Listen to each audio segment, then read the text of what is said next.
আসসালামু আলাইকুম বন্ধুরা, আশা করি সবাই ভালো আছেন। আমি সচরাচর ফেসবুকে ভিডিও এভাবে বানিয়ে আপলোড দেই না। তো আজকে দিলাম কিছু কথা বলার জন্য। এত বড় একটা দুর্ঘটনা ঘটলো, আকাশে একজন বিমান চালক আর সম্ভবত কি বলে লাগে সোলো সামথিং কিছু একটা বিমানের ভাষা যেটাকে বলে আর কি, মানে এয়ার ডিফেন্সের ভাষায় ওরকম কিছু একটা রাউন্ড দিতেছিল। তো বিমানটা সম্ভবত আশির দশকের 80 দশকের একটা বিমান নিয়ে এখনো আকাশে উড়ে। এটার মধ্যে লোহা লক্কর ছাড়া আর কিছুই অবশিষ্ট নাই। লোহা লক্কর ছাড়া কিছু অবশিষ্ট নাই। মানে এইসব বিমান অনেক দেশে জাদুঘরে চলে গেছে। বিমান অনেক দেশে জাদুঘরে চলে গেছে প্রদর্শনীর জন্য। তো এই সময় একসময় আকাশ দাপায় বেড়াইছে এই বিমান। এখন এটা পুরনো হয়ে গেছে, তাই আমরা এটা রাইখা দিছি এখানে। দর্শনার্থীরা টিকিট কেটে এসে বিমান এখন দেখে। আর সেগুলো দিয়ে আমাদের দেশের পাইলটদের ট্রেনিং দেওয়া হয়।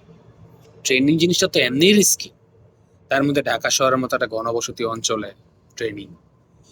সামহাও এই ঘটনাটা হওয়ার পরে আমাদের টনক নড়ছে যে ঢাকা শহরের ভিতরে এয়ারবেস কেন, ঢাকা শহরের ভিতরে এয়ারবেস কেন। যাই হোক, এয়ারবেস অনেক আগে থেকে ছিল, এই কারণে দুর্ঘটনা হওয়ার পরে সবার টনক নড়ছে আর কি। দ্বিতীয়ত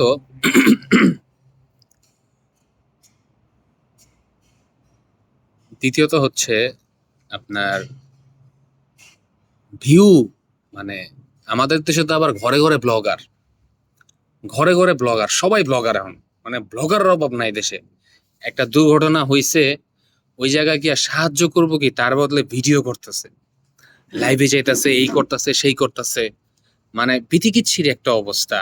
মানে উনি ওনার দুই হাত ফোনের দিয়ে ফোন ধরে রাখছে, মানুষের বিপদে সাহায্য করার বদলে ফোন ধরে রাখছে উনি, মানুষের দেখাইতেছে। তো আপনার তো ওই জায়গায় থাকা না থাকে একই কথা। ওই জায়গায় আপনার থাকা না থাকে একই কথা। আপনি ওই জায়গায় থেকে কি করতেছেন, কি উদ্ধার করতেছেন আপনারা? কোনো কিছুই না।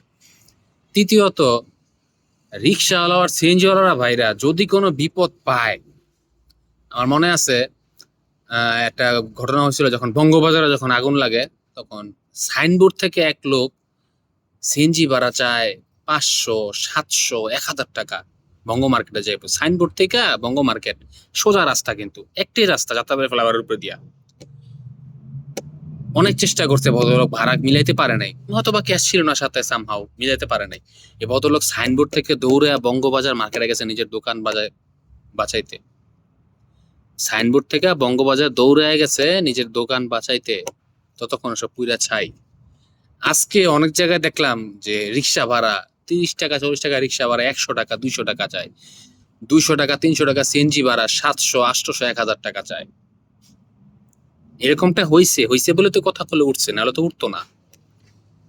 আসলে আমরা ঘৃণা লাগে আমার এসব দেখলে, ঠিক আছে, ঘৃণা লাগে। আমরা জাতি হিসেবে আসলে অসভ্য একটা জাতি। আমাদের দেশে যত চেষ্টা করেন, যতই সরকার পোল্টি খাক, এই খাক সেই খাক, অমুক ক্ষমতায় আসুক, এই দেশে জীবনে উন্নতি হবে না। যে বুদ্ধি মানুষের মন মানসিকতার উন্নতি হবে। এরকম অসভ্য একটা জাতি সুযোগ পাইলে কি করতে পারে, এরা সুযোগ পাইলে কি করতে পারে এটা কোনো ধারণা নাই। আজকে এই যে রিক্সাওয়ালা ভাইরা, প্রায় যে বিভিন্ন ব্লগাররা ভিডিও করে আপলোড দেয়, রিক্সাওয়ালারা পরিশ্রম করে অনেক, হ্যান ত্যান, সুযোগ পাইছে কোবদা দিতেছে। 20 টাকা 30 টাকার ভাড়া 100 টাকা, 250 টাকা 300 টাকা সিএনজি ভাড়া 1000 টাকা। কারণ এরকম তো সবসময় পাওয়া যায় না। সুযোগ কি বারবার আসে? বারবার আসে না তো। সুযোগ একবার পেয়েছে, একবারে কোবায় নেই। ভাই, তোর ঘরে কি মা বোন নাই? তোর ঘরে কি বাচ্চা পোলাপান নাই? যখন তুই যখন এমন একটা পরিস্থিতি পড়বি তখন কি হইব? অবশ্যই এগুলা বইলা লাভ নাই, এরা এগুলা পরোয়া করেও না কোনো সময়। বাঙালির ভিতরে, আমার জাতির ভিতরে, মানুষের মধ্যে এরকম চিন্তা ভাবনা নাই যে আজকে আরেকজনের সমস্যা হইতেছে, আমি ফায়দা তুলতেছি, আগামীকাল তো আমারও হইতে পারে। এই টেন্ডেন্সি আমাদের ভিতরে নাই, কখনো ছিলও না, শুরু থেকেই নাই, এখনো নাই, আর সামনেও থাকবো না। আমরা জাতি হিসেবে অসভ্য, নির্লজ্জ একটা জাতি, নির্লজ্জ একটা জাতি আমরা, নির্লজ্জ। শুধু দেশে না, বিদেশে মাটিতেও সেম। এই বিদেশে মাটিতে বেশিরভাগ অকারেন্স করে কারা? বাংলাদেশিরাই করে। মালয়েশিয়া না আসলে বুঝতাম। সত্যি কথা যেটা, আপনি যদি একটা বাংলাদেশের সাথে একই সাথে চাকরি করেন, তখন আপনি বুঝতে পারবেন যে সে আপনার কি পরিমাণ ক্ষতি করার চেষ্টা করতেছে। যদি একই সেকশনে আপনার কলিগ হয় বাংলাদেশি, ধারণার বাইরে, কতক্ষণে আপনি ওই জায়গা থেকে সরাইবো, কতক্ষণে আপনার টাইনের নিচে নামাইবো, তার ইন্টেনশন থাকবো এইটাই।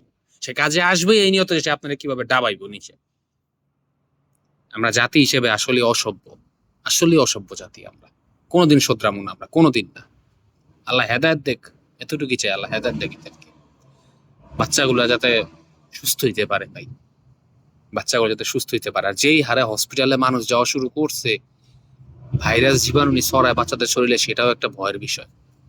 একমাত্র ব্লাড ডোনেশন দেন যারা, তারা ছাড়া আর কেউ যায়েন না ভাই, অপ্রয়োজনে যায়েন না। আমলা কামলারা দেখলাম অমুক নেতা সমুক নেতা সব যাইতেছে সমানে, উদ্ধার করতেছে। কেন? যখন আপনারা যখন এইটা পড়ান ভাঙচুর করেন, তখন ক্ষতি হয় না? এখন একবারে মায়া দেওয়া উঠলায় পড়তেছে আপনাকে, ফাইজলামি।